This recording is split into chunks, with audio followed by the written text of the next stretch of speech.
केरल के पलक्कड़ में पीएम मोदी ने जनसभा को संबोधित किया। इस दौरान पीएम मोदी ने कहा कि रविवार को बीजेपी का संकल्प पत्र जारी किया गया है। ये देश के विकास का संकल्प पत्र है। बीजेपी के संकल्प पत्र में मोदी की गारंटी होती है।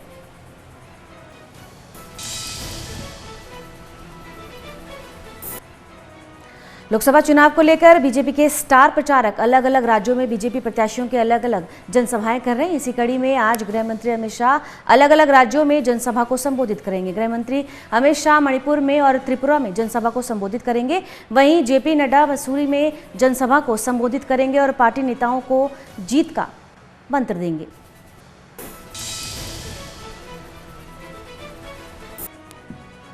लोकसभा चुनाव को लेकर बीजेपी ने रविवार को अपना संकल्प पत्र जारी कर दिया है। संकल्प पत्र को लेकर उत्तर प्रदेश के मुख्यमंत्री योगी आदित्यनाथ ने प्रेस कॉन्फ्रेंस की। प्रेस वार्ता के दौरान सीएम योगी ने कहा कि भाजपा ने रविवार को डॉक्टर भीमराव अंबेडकर की जयंती पर प्रधानमंत्री नरेंद्र मोदी के करकमलों से अपना संकल्प पत्र जारी किया है। इस संकल्प पत्र के 4 आधार स्तंभों युवा, महिला, गरीब और किसानों को लेकर भाजपा चुनाव मैदान में उतरी है। भारत के विजन को मिशन मानकर उन्हें प्रभावी ढंग से लागू करने का प्रतीक भाजपा बनी है। मोदी की गारंटी पर लोगों को विश्वास है।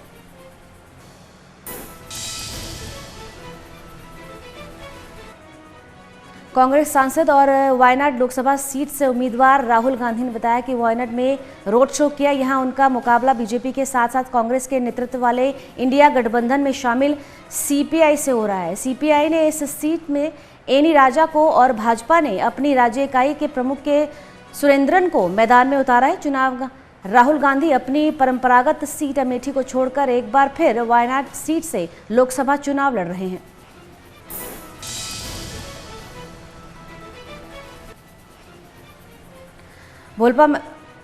भोपाल में स्टेट मीडिया सेंटर में CM doctor Mohan Yadav, BJP प्रदेश अध्यक्ष वीडी शर्मा ने प्रेस कॉन्फ्रेंस की। इस दौरान उन्होंने कहा कि रविवार को बीजेपी की जोर से संकल्प पत्र जारी किया गया, जिसमें विकसित भारत के विजन के बारे में बताया गया।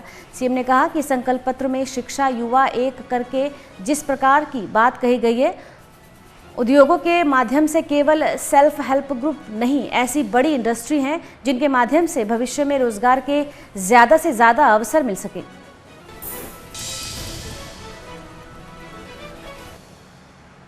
लोकसभा चुनाव के लिए कांग्रेस ने नई लिस्ट जारी की है। कांग्रेस ने 10 नए प्रत्याशियों का ऐलान किया है, जिसमें दिल्ली की 3 सीट और पंजाब की 6 सीटों पर प्रत्याशियों का ऐलान किया गया है। चांदनी चौक से जेपी अग्रवाल को टिकट दिया गया है। नॉर्थ ईस्ट दिल्ली से कन्हैया कुमार को पार्टी ने मैदान में उतारा है। वहीं नॉर्थ वेस्ट दिल्ली में उदित राज को टिकट दिया गया है। वहीं पंजाब में अमृतसर से गुरजीत सिंह ओजला को टिकट मिला है। जालंधर से पूर्व सीएम चरणजीत सिंह चन्नी, श्री फतेहगढ़ साहिब से डॉक्टर अमर सिंह भटिंडा, संगरूर और पटियाला सीट पर अपने उम्मीदवारों का ऐलान किया है। हालांकि पार्टी ने अभी तक हिमाचल प्रदेश और हरियाणा के उम्मीदवारों का ऐलान नहीं किया है।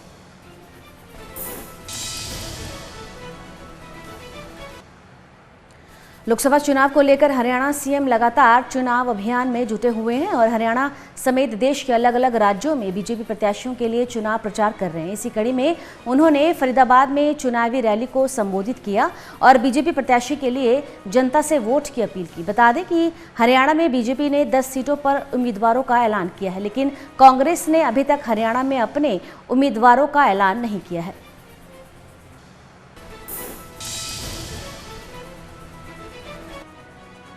लोकसभा चुनाव को लेकर वार पलटवार का दौर जारी है। करनाल में सीएम नायब सिंह सैनी ने कांग्रेस नेताओं के बयान पर पलटवार किया। उन्होंने कहा कि कांग्रेस पार्टी ने सिर्फ और सिर्फ परिवारवाद की राजनीति की है और सिर्फ राहुल गांधी को आगे बढ़ने का काम किया है। उन्होंने कहा है कि बीजेपी एक अनुशासन वाली पार्टी है और यहाँ छोटे कार्यकर्ता का भी सम्मान किया जाता है।